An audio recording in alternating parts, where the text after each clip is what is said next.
തെസ്സലോനിക്കക്കാർക്ക് എഴുതിയ 1-ാമത്തെ ലേഖനം 4-ാം അധ്യായം 13 മുതലുള്ള വാക്യങ്ങളിൽ 13-ാമത്തെ വാക്യം ഞാൻ വായിക്കാം. സഹോദരരെ, പ്രത്യാശയില്ലാത്ത മറ്റുള്ളവർ ചെയ്യുന്നത് പോലെ നിങ്ങൾ ദുഃഖിക്കാതിരിക്കാൻ നിദ്ര പ്രാപിച്ചവരെ പറ്റി നിങ്ങൾക്ക് അറിവുണ്ടായിരിക്കണമെന്ന് ഞങ്ങൾ ആഗ്രഹിക്കുന്നു. ഏത് മരിച്ച വീട്ടിൽ ചെന്നാലും നിലവിളി കേൾക്കാം. ഈ അമ്മായിമ്മ ഒന്ന് ചത്ത് കിട്ടിയാൽ കൊള്ളായിരുന്നു എന്ന് ചിന്തിക്കുന്ന മരുമകളും ശവത്തിന്റെ അടുക്കൽ ഇരുന്ന് നിലവിളിക്കും. അതുകൊണ്ട് വിലപിക്കുന്നവരുടെ ഇടയിൽ നിന്നുകൊണ്ട് പൗലോസ് വിളിച്ചു പറയുകയാണ്, പ്രത്യാശയില്ലാത്ത മറ്റുള്ളവർ ചെയ്യുന്നത് പോലെ നിങ്ങൾ ദുഃഖിക്കാതിരിക്കാൻ നിദ്ര പ്രാപിച്ചവരെ പറ്റി, മരിച്ചവരെ പറ്റി നിങ്ങൾക്ക് അറിവുണ്ടായിരിക്കണമെന്ന് ഞങ്ങൾ ആഗ്രഹിക്കുന്നു.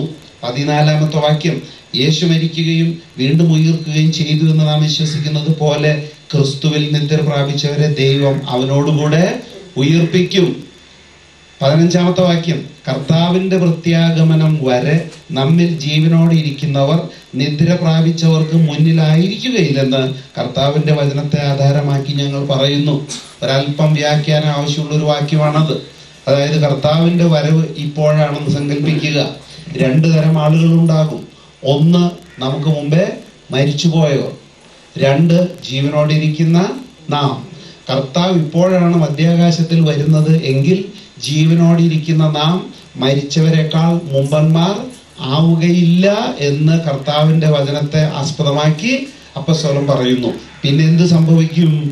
എങ്ങനെയാണ് ഉയർപ്പിന്റെ ക്രമം? 16-ാമത്തെ വാക്യം, എന്തെന്നാൽ അധികാരപൂർണമായ ആജ്ഞാവചനം കേൾക്കുകയും പ്രധാന ദൂതന്റെ ശബ്ദം ഉയരുകയും ദൈവത്തിന്റെ കാഹളധ്വനി മുഴങ്ങുകയും ചെയ്യുമ്പോൾ കർത്താവ് സ്വർഗത്തിൽ നിന്ന് ഇറങ്ങി വരികയും ക്രിസ്തുവിൽ മരണമടഞ്ഞവർ ആദ്യം ഉയർത്തെഴുന്നേൽക്കും. അപ്പോൾ ജീവിക്കുന്നവരായി നമ്മിൽ അവശേഷിക്കുന്നവർ ആകാശത്തിൽ കർത്താവിനെ എതിരേൽക്കാനായി അവരോടൊപ്പം മേഘങ്ങളിൽ എടുക്കപ്പെടും. അപ്പം മരിച്ചവരാണ് ആദ്യം ഉയർക്കുക. ജീവനോടിരിക്കുന്ന നാം രൂപാന്തരപ്പെടുന്നത് പിന്നീടാണ്. എന്ന് വെച്ചാൽ ഇതിനൊരു സെക്കൻഡിന്റെ നേരെ വേണ്ടു. പൗലോസ് പറഞ്ഞു, കണ്ണടച്ചു തുറക്കുന്ന നേരം കൊണ്ട് നാം എല്ലാവരും രൂപാന്തരപ്പെടും. അങ്ങനെ മരിച്ചവർ ഉയർപ്പ് പ്രാപിച്ചും ജീവനോടിരിക്കുന്നവർ രൂപാന്തരം പ്രാപിച്ചും ഒരുമിച്ച് ക്രിസ്തുവിനെതിരേൽക്കാൻ വാനമേഘങ്ങളിലേക്ക് എടുക്കപ്പെടും. ഈ വാക്യങ്ങളാൽ നിങ്ങൾ അന്യോന്യം ആശ്വസിപ്പിക്കുവിൻ. മരിച്ചവർ ആദ്യം ഉയർക്കും, പിന്നെ ജീവനോടിരിക്കുന്ന നാം രൂപാന്തരപ്പെടും. എന്നിട്ട് 2 കൂട്ടരും ഒരുമിച്ച് കർത്താവിനെതിരേൽക്കാൻ വാനമേഘങ്ങളിലേക്ക് പോകും. അപ്പൊ 3 അടയാളം ഉണ്ടാകും. 1, ദൈവത്തിന്റെ ഗംഭീരമായ ശബ്ദം, പ്രധാന ദൂതന്റെ അകമ്പടി, കാഹളധ്വനി. എന്റെയും നിന്റെയും പേര് വിളിച്ചുകൊണ്ടുള്ള കാഹളം ധ്വനിക്കും. യോഹന്നാൻ അതിനെക്കുറിച്ച് എഴുതി വെച്ചത് സുവിശേഷത്തിൽ, ആ കാഹളം കേൾക്കുന്നവർ ജീവിക്കും. മനസ്സിലായോ? ആ കാഹളം എല്ലാവരും കേൾക്കില്ല. ആ കാഹളം കേൾക്കുന്നവർ ജീവിക്കും. അതൊരു കാഹളത്തിന്റെ ധ്വനിയാണെന്ന് ആളുകൾക്ക് തോന്നും. പക്ഷെ അത് ഓരോരുത്തരുടെയും പേര് ചൊല്ലി വിളിക്കും. ദൈവത്തെ അറിഞ്ഞുകൂടാത്ത കോരേശിനോട് യഹോവ പറഞ്ഞു, നീ എന്നെ അറിയുന്നില്ലെങ്കിലും ഞാൻ നിന്റെ പിതൃനാമത്തിൽ വിളിക്കുന്നു. എന്ന് വെച്ചാൽ ഇന്നയാളുടെ മകനായ കോരേശെ എന്ന് വിളിച്ചെങ്കിൽ എന്നെയും നോക്കി ആ കാഹളം വിളിക്കും. ചക്രമാക്കൽ അന്ത്രയോസിന്റെ മകനായ ജോസേ എന്ന് തന്നെയായിരിക്കും ആ കാഹളം ഞാൻ കേൾക്കുന്നത്. അതിനു വേണ്ടിയിട്ടാണ് ഞാൻ ഇറങ്ങി പുറപ്പെട്ടിരിക്കുന്നത്. ഈ ഭൂമിയിൽ ഒരു കുഞ്ഞിന്റെ സർട്ടിഫിക്കറ്റ് എനിക്ക് ആവശ്യമില്ല. താല്പര്യമുണ്ടോ? ആ കാഹളം ചുമ്മാ ബാൻഡുകാർ ഊത്തുന്ന ഒരു ക്ലാരനറ്റോ ട്രംപറ്റോ അല്ല. അതെന്തായിരിക്കണം? സ്വർഗത്തിലെ ദൈവം നിന്റെ പേര് ചൊല്ലി വിളിക്കുന്ന വിളിയാണ്. അതുകൊണ്ട് മണ്ണിൽ ഉറങ്ങുന്നവർ ആ ശബ്ദം കേൾക്കുമ്പോൾ ഉണരുക തന്നെ ചെയ്യും. ദൈവത്തിന് സ്തോത്രം.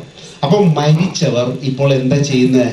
കത്തോലിക്കർ അവരുടെ കുർബാനയിൽ പറയുന്നത് പോലെ തന്നെ ചെറിയവരും വലിയവരും നീ മഹത്വത്തോടെ ഉയർപ്പിക്കും എന്ന പ്രതീക്ഷയിൽ മരിച്ചവരെല്ലാം നിദ്ര കൊള്ളുന്നു. കന്യകാമറിയം തൻ്റെ റോൾ ഭംഗിയായി അവതരിപ്പിച്ച് മരിച്ച് നിദ്ര കൊള്ളുകയാണ്.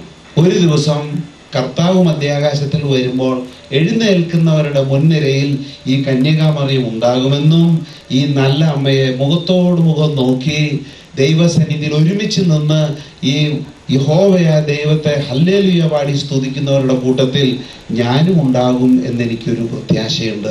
2 തെസ്സലോനിക്ക 2-ാം അധ്യായം അതിൻ്റെ 9 മുതൽ 12 വരെ വാക്യങ്ങൾ ഞാൻ മലയാളം ബൈബിളിൽ നിന്നാണ് വായിക്കുന്നത്. സാത്താന്റെ പ്രവൃത്തിയാൽ സർവശക്തിയോടും വ്യാജ അടയാളങ്ങളോടും അത്ഭുതങ്ങളോടും കൂടെ ആയിരിക്കും ആ അധർമ്മിയുടെ ആഗമനം. നശിക്കാനിരിക്കുന്നവരുടെ മേൽ എല്ലാ കുതന്ത്രങ്ങളും പ്രയോഗിക്കും. കാരണം സത്യത്തെ സ്നേഹിച്ച് രക്ഷ പ്രാപിക്കാൻ അവർ വിസമ്മതിച്ചു.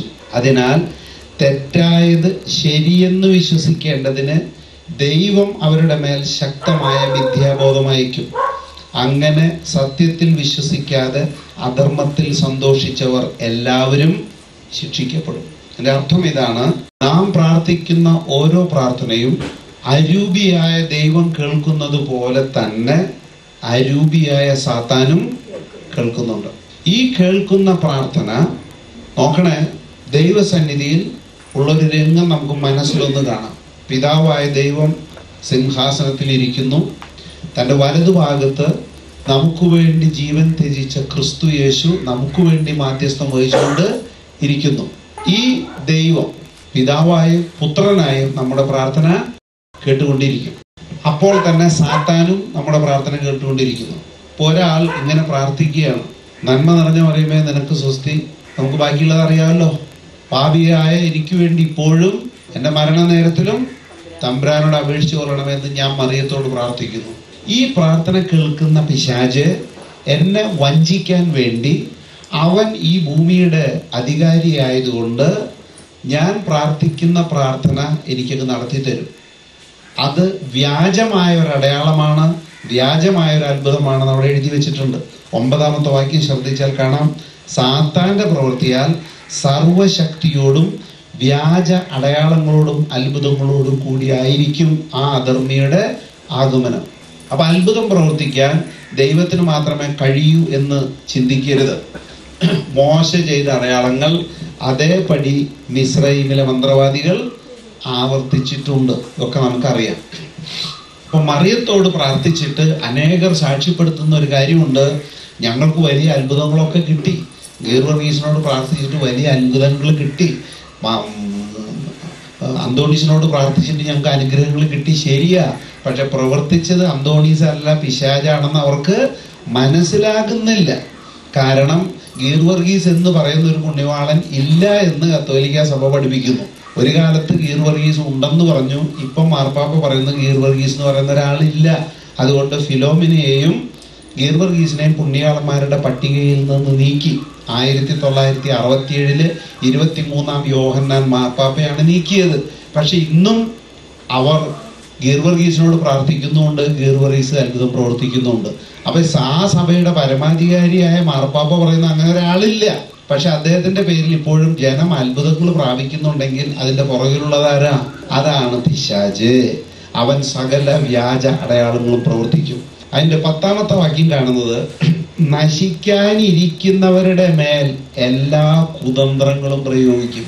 കാരണം രക്ഷയുടെ മാർഗത്തിൽ അല്ലാത്തവനെ വഞ്ചിക്കാൻ പിശാച് തന്റെ പുസ്തകത്തിലുള്ള എല്ലാ ട്രിക്കുകളും ഉപയോഗിക്കും. പിന്നെ കാണുന്നത്, കാരണം സത്യത്തെ സ്നേഹിച്ച് രക്ഷ പ്രാപിക്കാൻ അവർ വിസമ്മതിച്ചു. ആരാണ് സത്യം? സത്യവാൻ എന്ന് പഴയ നിയമത്തിൽ പേരെടുത്ത് പറഞ്ഞിരിക്കുന്നത് യഹോവയാണ്. പുതിയ നിയമത്തിൽ ഞാനാണ് സത്യം എന്ന് പറഞ്ഞത് ആരാ?